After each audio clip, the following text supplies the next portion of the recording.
देखो ये हूँ शंख नदी पार है आपन को लेफ्ट टर्न नवा पड़ो जातीय राजपथ में।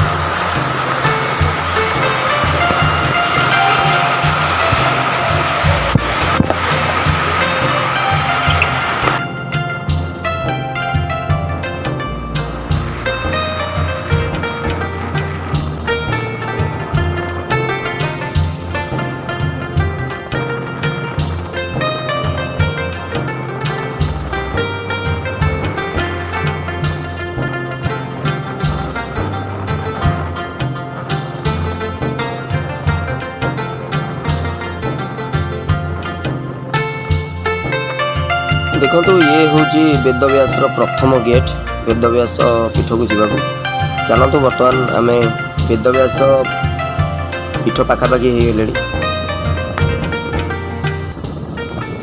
ये स्थान किंवदंती अनेक अच्छी बहुत किंवदंती अच्छी स्थान। प्रथम कथा है ये ब्राह्मणी नदी उत्पत्ति होता सहित ये जगह हूँ त्रिवेणी संगम जार कि जो सरस्वती कुंड सरस्वती नदी भी मो भिडियो देखी पारनी एवं एठारे वेदव्यास व्यासदेव बसी महाभारत लिखी जहाँफल कि ये बहुत प्रकार किंवदंती रही।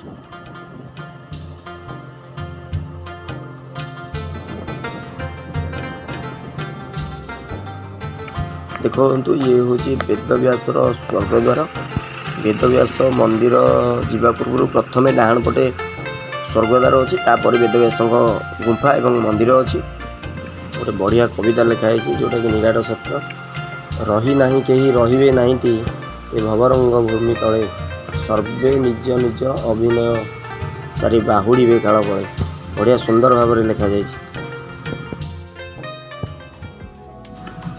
देखो आम बर्तमान वेदव्यास मंदिर पाखे पहुँची गले चलतु ये बाइक पार्किंग कर भीतर को जावा। एठारे अखंड नाम यज्ञ चली अखंड दीप ये जला हो अखंड नाम यज्ञ कहीं चली तार किसी हिसाब ना जेबेठू आरंभ हो माने लोक लोचन को आसी से भी चली।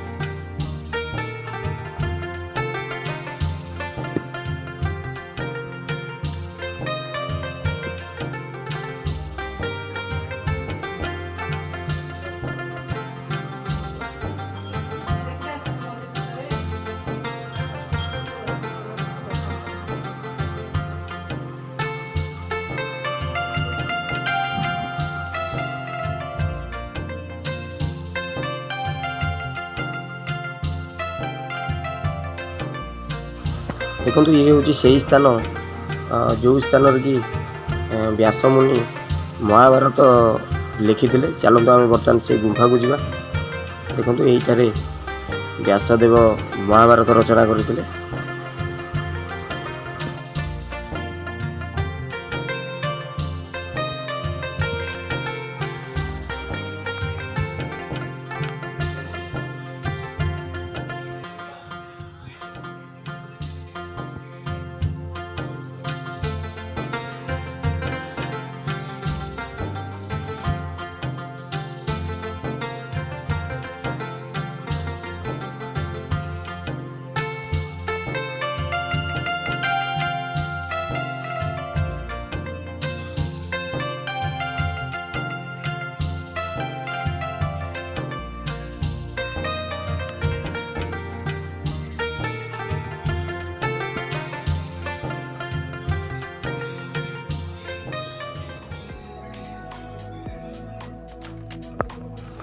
शंख नदी कोयल नदी एवं सरस्वती नदी तीन टाक नदी ये मिसिला पर त्रिवेणी संगम ये ब्राह्मणी नदी बाहर छाड़ी।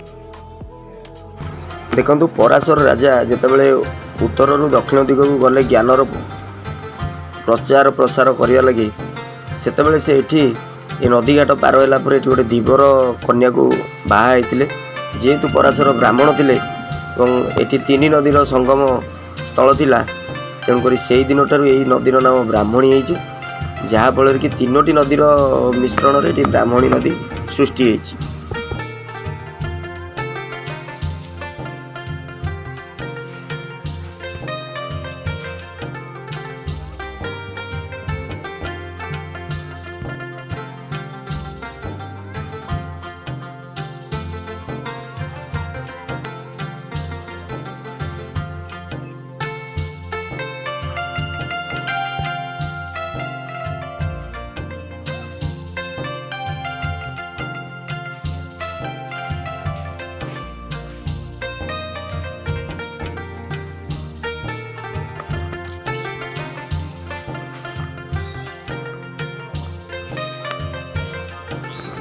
देखो ये हूँ त्रिवेणी संगम तथा ब्राह्मणी नदीर व्यू पॉइंट। आपण ये छिड़ा ब्राह्मणी नदी और ये त्रिवेणी संगमर दृश्य को देखिपारे और उपभोग करें।